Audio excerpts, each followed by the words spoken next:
ዱባይ መጥቼ ህይወቴን ቀየራለሁ እያለ ያለው ብዙ ወጣት እየቀየረ ያለው ህይወት የደላላው ነው። ስለዚህ ፕሮሰስ ከመጀመራችሁ በፊት ማድረግ ያለባችሁ 3 መሰረታዊ ነገሮች እነግራችኋለሁ ዛሬ። አንደኛ መጣችሁ ያላችሁት ቪዛ በምን ቪዛ ነው? ኤምፕሎይመንት ቪዛ ነው ወይስ ቪዚት ቪዛ ነው? በጣም ብዙ ችግር የሚፈጸመው ቪዚት ቪዛ የሚመጡ ሰዎች ናቸው። አንድ ሰው ቪዚት ቪዛ ላይ ሆኖ ስታተሱ ሳይቀየር ስራ መስራት አይችልም። ለምን? ቪዚተር ነው ማለት ነው በመጀመሪያ።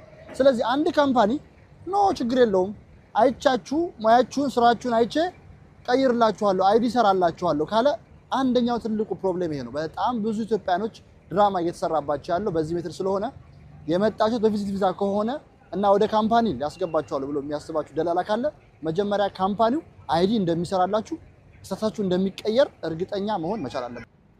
ሁለተኛ በኤምፕሎይመንት ቪዛ የሚመጡ ሰዎች በኤምፕሎይመንት ቪዛ የሚመጡ ከሆነ ኢትዮጵያ ያላችሁ አንደኛው ካምፓኒ ኤግዚት ያደርጋሉ አለ ወይ በህይወት ለምሳሌ በታክሲ ከሆነ መጡት ምን ታክሲ ለመጡት ያ ታክሲ አለ ወይ እየሰራ ነው ወይ ዱባይ ላይ የሚለውን ማረጋገጥ አለባችሁ። ኢትዮጵያ ያላችሁ ኦፈር ሌተር ሲላክላችሁ ያ ኦፈር ሌተር መጣላችሁ ከተባላችሁበት ካምፓኒ ጋር ይመሳሰላሉ አንድ አይነት ካምፓኒ ነው ወይ የላክላችሁ ኦፈር የሚለውንም እርግጠኛ መሆን መቻል አለባችሁ ማለት ነው።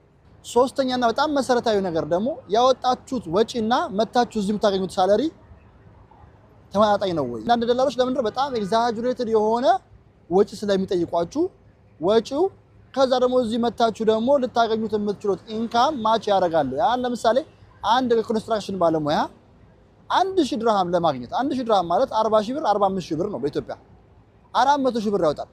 ይሄን 400000 ብር ለመመለስ አመት ነው ይፈጅበት። ከአመት በኋላ ደግሞ አይዲው ያልቃል።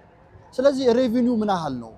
ተመልሰው ታገኙታላችሁ ያንን ገንዘብ። በታማኝነትና በግልጽኝነት የሚሰራውን ፈልይ ትራቨል ፎሎ እያደረጋችሁ ላይክ እያደረጋችሁ ሼር